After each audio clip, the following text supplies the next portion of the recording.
Good evening, ladies and gentlemen.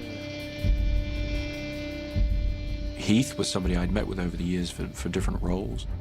Indeed, I'd met him for Batman at the same time as I met, every actor in town. He explained why he didn't want to do something like that. He was very polite about it, but very clear. And so I was sort of surprised to get the call, because it really more came from his end about wanting to get involved, wanting to talk to me about what we would be doing. I sat down with him for a couple of hours. There was nothing for him to read, but we saw absolutely eye to eye on the bigger picture idea of who this guy was going to be. We talked about common reference points. We talked about Malcolm McDowell's performance of Clockwork Orange in the film. We talked about Clockwork Orange, the book, and who Alex is in the book, because it's kind of different.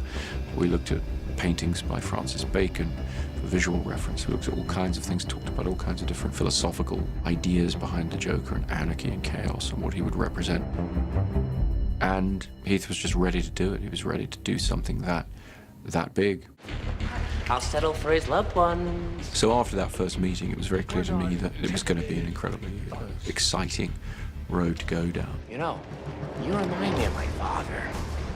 I hated my father. So we, went through the process of deal making and announcing and everything. And I think the whole world turned around and said, "What do you do?" Heath Ledger, Joker. It didn't make any sense to people at all. We didn't want to have that moment on Heath where we just sort of, made him dress up as the Joker and suddenly he's the Joker. That would have felt very artificial, and so he developed the look of the character with Lindy Hemming, the costume designer, with John Caglione, who did the makeup, and myself over a long period of time. So we would experiment with pieces of it. What would the shoes be? I think the shoes were actually the first thing that Lindy found that Heath was like, no, those are exactly the right shoes. This wall is a sort of conglomeration of all the images that we started out with. I wrote there Terence Stamp, Bill Wyman, Iggy Pop, Adam Ant, Keith Richards.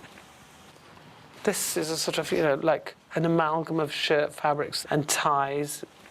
Everything with a little bit of edge and a bit of jagginess. And these are his colour, different colours, kind of safely going towards a really black purple, and then thinking, no, we've got to do it, come back here to the purple, And this is a panel of the final decided fabrics and colours. One thing Heath wanted to do was to apply the makeup himself. As an actor, he's saying, okay, this character would put his own makeup on, in real life, and so what would that look like if it just got the makeup? The thing that stuck from that is he always had makeup on his fingers and under his fingernails and everything, as he would have from putting it on just with his hands. During the hair and makeup test, we let him perform. We let him talk, we let him walk around. We didn't record any sound, but we let him inhabit the character and use it as a bit of a test bed, to just sort of do it in front of a few people and start to feel what that would be and move around. And we had some props there. We had different knives and things for him to pick up and start moving with and seeing how that would work. And it was a really, amazing experience to be a part of, to see him developing something in that way.